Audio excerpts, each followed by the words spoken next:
सबके मन में व्यथा भरी हुई है और जब व्यथा तादाद से ज्यादा हो जाती है तो आदमी आत्महत्या करता है। और व्यथा जब लिमिट में रहती है तो उस व्यक्ति को टेंशन होती, तनाव होता है, स्ट्रेस होता है, उलझन होती है, अशांति होती है। और व्यथा जब 25% होती है तो मनुष्य चिड़चिड़ा हो जाता है। चिड़चिड़ा, स्त्री चिड़चिड़ी हो जाती है, चिड़चिड़ाने लगेगी, फिर सवेरे उठते ही कुछ कुछ बोलेगी, न मंत्र बोलेगी न भगवान का नाम लेगी, बड़बड़ बड़बड़ बड़बड़, न इंग्लिश बोलेगी न हिंदी बोलेगी न संस्कृत, उसकी भाषा ये लोग होगी चिड़चिड़ाने की। जब व्यक्ति चिड़चिड़ाने लगे तो समझ लो 25% टेंशन में। जब बार बार क्रोध करने लगे, गुस्सा करने लगे तो 50% वो तनाव में पहुंच गया है। और जब नींद कम आने लगे तो समझ लेना 75% स्ट्रेस में है। स्ट्रेस यानी विशेष तनाव है, अंदर को सोचता रहता है, और ऐसा सोचता है जिसका कोई हल ही नहीं, उसी में दिमाग घूमता रहता है। शरीर सो रहा है लेकिन उसका माइंड जाग रहा है, सोचता रहता है। और जब 100% जिसको 100% चिंता हो गई फिर उसे चिंता कहते हैं। और जिसके मन में चिंता हो गई और 100% पर चिंता पहुंच गई वो अर्ध विक्षिप्त हो जाता है, आधा पागल। और जिसकी चिंता घटती बढ़ती वो आधा पागल होगा। जिसकी चिंता और बढ़ रही है, 100% के ऊपर भी जा रही है, फिर उसको नींद आती ही नहीं है और पूरा पागल जैसा रहता है, बदसूरत हो जाता है और धीरे धीरे बेहद बीमार हो जाता है। उसी को लकवा अटैक, उसी को हार्ट अटैक, उसी को भयंकर शुगर, और उसी को liver infection, kidney infection, lungs infection, नाना प्रकार की बीमारियां लग जाती हैं। इसलिए व्यास गादी निवेदन कर रही है, तुम बीमार मत होइए, तुम रोगी मत बनिए, क्योंकि रोगी हो जाओगे लोग तुम्हें हॉस्पिटल ले जा सकते हैं, लोग तुम्हारे इलाज में पैसे लगा सकते हैं, लेकिन तुम्हारी बीमारी का दर्द, बीमारी का दुख, बीमारी की पीड़ा तुम्हारे परिवार का खास सदस्य भी 1% भी बांट नहीं सकता है। इसलिए कृपया थोड़ा शरीर को भी आराम से रखिए। किसके लिए इतना मर रहे हो, किसके लिए इतना भाग रहे हो, किसके लिए नींद नहीं ले रहे हो? पत्नी भी समझाती है सो जाओ, चिंता मत करो, पति भी समझाता है इतनी टेंशन मत लो, सो जाओ आराम से, बेटे भी कहते हैं अरे पिताजी सो जाओ, हम तो अब है ना काम करेंगे। लेकिन तुम जैसा मूर्ख आदमी किसी के समझाने से भी समझता नहीं है।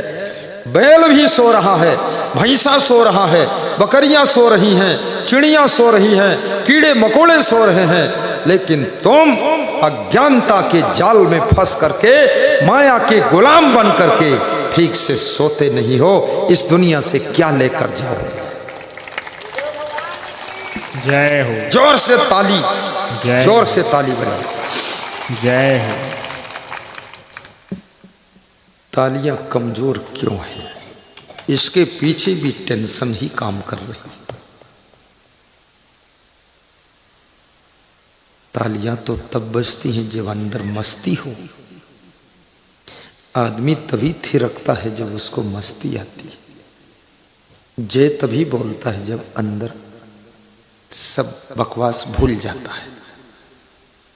नींद तभी अच्छी आती है जब सारा संसार तुम्हारे मन में भूल जाता है, तुम सो जाते हो। तुमको मैं भुलाने के लिए भी आया हूं। 2 दिन में सब संसार भुला दूंगा।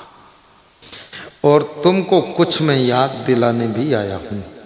तुमको तुम्हारी परम पवित्र जो आत्मा है, जो पावन परमात्मा है, उसकी याद कराने भी आया हूं। उसको याद करो जिसके बिना जीवन ही नहीं। उसको भूल जाओ जो जीवन जीने में भी बाधा डाल रहा है।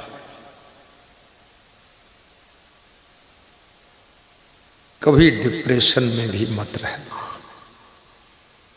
डिप्रेशन क्यों?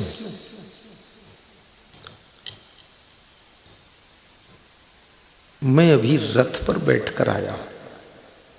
कौन सा रथ था ये पता नहीं, लेकिन घोड़ा था। घोड़ा खींच रहा था। मैं बैठा था, मेरे 2 शिष्य बैठे थे। मैं शिष्यों को बिठा लेता हूं, क्योंकि घोड़ा कभी कूद जाए तो हमारा शिष्य संभाल ले। होशियार बनो। गिर गए तब ढूंढ रहे हो सहारा, ये अज्ञान है। गिरने से पहले ही कंधे का सहारा ले लो। माताएं सासियां भी होशियार हो जाएं। मरने से पहले अपनी बहू को कंप्लीट कर दो, अपने बेटे को कंप्लीट कर दो, और उसके कंधों पर भार धीरे धीरे डालो, बोझा। क्योंकि भार कोई लेना नहीं चाहता है। हर व्यक्ति इतना वजन हो चुका है कि भजन बंद हो चुका है। कितने लोगों पर तो इतना लोड है, ओवरलोड, कि स्नान भी बंद है। किसी दिन स्नान ही नहीं होती है, ऐसे ही खा लेते। बड़ी हालत गंभीर है। असली सत्संग यही है महाभारत, यही है रामायण। भगवान राम से क्या सीखा तुमने? रोज गाते हो रघुपति राघव राजा राम, और शाम को कहते हो पता न पावे सीता राम, और रात हुई तो 200 ग्राम, और रघुपति राघव राजा राम। पी लो, उसके बाद चलो अपने ग्राम। रघुपति राघव राजा राम बेईमान कहीं का। ताली बजाकर हंसो। ऐसा हंसाऊंगा बेशरम बना दूंगा सबको। संकोच में बैठे बैठे सब मुंह फुला फुला के, यहां कोई मृत्यु संस्कार करना है? यहां कौन दुख? होई है वही जो राम रची राखा, को करी तर्क बढ़ावे शाखा। फालतू बकवास। खेत में बीज बोना, फसल की सिंचाई करना, पानी पिलाना, दवाई डालना, रक्षा करना, इतना तो तुम्हारे हाथ में है। लेकिन ओले गिरना ये तुम्हारे हाथ में नहीं है कि तुम ओले रोक दो। ये तुम्हारे हाथ से बाहर है। जब हमारे हाथ में सब कुछ नहीं है तो टेंशन किस काम की? मूर्खता ही। दुकान खोलना, सामान रखना, बेचना, ये तुम्हारे हाथ में, करो। लेकिन शाम को कितना फायदा होगा ये तुम्हारे हाथ में नहीं। फालतू चिंता मत करो, सब हो जाएगा। सबसे पहले अपने मन को संभालो। नंबर 2 अपने शरीर को संभालो। नंबर 3 अपनी आत्मा को संभालो। उसके बाद फिर बिजनेस संभालो, व्यापार संभालो, खेती संभालो, पशु संभालो, फिर परिवार भी संभालो, फिर पत्नी संभालो, पति संभालो, बेटा संभालो, बेटी संभालो, बहू संभालो, पोता पोती संभालो, पड़ोसी संभालो, रिश्तेदार को संभालो, फिर अपनी गाड़ी भी संभालो, फिर लाड़ी को संभालो, फिर साड़ी संभालो, फिर नाक की नथुनी, गले का हार भी संभालो। संभालना यदि आ गया तो जिंदगी मुस्कान में बदल जाएगी। और जो खुद को नहीं संभाल सके, अपने मन को नहीं संभाल सके, अपनी आत्मा को नहीं संभाल सके, अपने शरीर को नहीं संभाल सके, वो दुनिया में कुछ नहीं संभाल पाएंगे, मूर्खता में, टेंशन में मर जाएंगे। संभालना सीख। मैं इसीलिए खुश रहता हूँ। मैं जानता हूँ ये सब श्री राम जय राम जय जय राम कुछ होने वाला है नहीं, अपने बस का कुछ है नहीं। जो बोलता है रथ में बैठो तो बैठना पड़ता है। हम कितना नाना नाना कहें, चाहे मामा मामा कहें, लोग बिठाई देते। हम बोलते हैं अरे 12 बजे सत्संग, 2 बजे होता तो ठीक। अरे गुरु जी शोभा यात्रा है, चलो। आप स्वतंत्र कहाँ हो? आपका सारा कार्य आपके हाथ में कहाँ है? जिंदगी जुड़ी हुई है। This is joint is life. ये जिंदगी आपकी सबसे जुड़ी है। ऑल वर्ल्ड से जुड़े हुए हो तुम। यूक्रेन में युद्ध शुरू हो जाए, यहां पर डीजल और पेट्रोल प्रभावित हो जाता है। ईरान और अमेरिका में युद्ध हो जाए, यहां पेट्रोल के दाम बढ़ जाएंगे। याद रखना, तुम्हारे मायके में कुछ हो जाए, मायके में, तुम्हारी पत्नी के मायके में कुछ हो जाए, क्या हो जाए? कुछ हो जाए। अब जो कुछ हो जाए, मैं नहीं बताऊंगा ये हो जाए वो हो जाए, कुछ हो जाए, यानी कुछ गड़बड़ हो जाए, तो तुम्हारे घर में भी डिस्टर्ब शुरू हो जाए। मायके की गर्म हवाएं तुम्हारे घर में आ जाती है। कनेक्शन है, रिलेशन है। लोग एहसास कर चुके हैं, यहां अनुभवी लोग बैठे, सब झेल चुके। कहीं कबीर नर झेलिक झेला, कौन है गुरु कौन है चेला। हर आदमी अकेला है, साथ में मेला है, मेला संभाल न पाओ तो रोज नया नया झमेला है, झंझट। तुम्हारे घर में कुछ हो जाए, तुम्हारी ससुराल में डिस्टर्ब हो जाए, ज्यों ही खबर पहुंचेगी ये हुआ, तुम्हारे साला साली भी दुखी हो जाएगी। यदि अच्छा हो गया तो खुशी भी हो जाएगी। कबीर साहब ने एक बहुत बड़ी बात कही है, रहु संभारे राम बिचारे।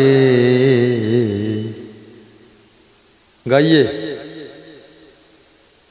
रहु संभारे राम बिचारे, कहता हूँ जे पुकारे हो। कबीर कहते मैं पुकार कर कहता हूं, रहो संभारे, संभारे रहो और राम बिचारे। सब संभारो लेकिन राम का विचार मन में रहना चाहिए, रावण का विचार नहीं आना चाहिए। राम के विचार मन में पैदा करो, रावण के विचार नहीं, बेईमानी नहीं, अनीति नहीं, ईमानदारी। रहु संभारे, गाइए, राम बिचारे, कहता हूँ जे पुकारे हो। ये कबीर का मूल ग्रंथ बीजक है। उसमें एक प्रसंग है जिसका नाम है कहरा। एक कहरा की पंक्तियां है। पहली पंक्ति, कबीर कहते हैं संभाले रहो सब, व्यवस्था भी संभाले रहो, आस्था संभाले रहो, स्वयं के जीवन को भी संभालो, परिवार को भी संभालो, अपने शरीर को भी संभालो। ये शरीर कहीं बीमार ना हो जाए, थोड़ा परहेज भी करो। उन चीजों को छोड़ दो, खाना पीना जो तुम्हारे स्वास्थ्य को नुकसान पहुंचाती है। उन चीजों को देखना भी बंद कर दो जिनको देखने से तुम्हारे नाम पर कलंक लगता है।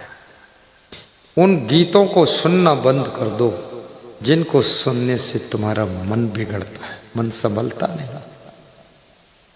ऐसे से गीत हैं, सुन लो तो मन बिगड़ जाएगा। और ऐसे ऐसे भजन हैं जिनको सुन लो तो बिगड़ा मन भी सुधर जाएगा। शब्दों में शक्ति है। शब्द ही मारा गिरिपरा। इधर देखो हल्ला कौन मचाता है, इनको भगा दो यहां से। बुद्धिहीन लोग यहां इकट्ठे हो गए, दूर भगाओ। हमको शांति से सत्संग कभी करने ही नहीं देते। 2-3 आदमी ऐसे रहो राइफल लेकर, बस फायर ऊपर करो, डर जाए सब, मारो मत किसी को। रहो संभाले, संभालना सीखो और स्वयं अपने चरित्र को भी संभालो, अपने धन को भी संभालो, अपनी दौलत को संभालो, अपने बेटा बेटी को भी संभालो और स्वयं संभल कर चलो भी।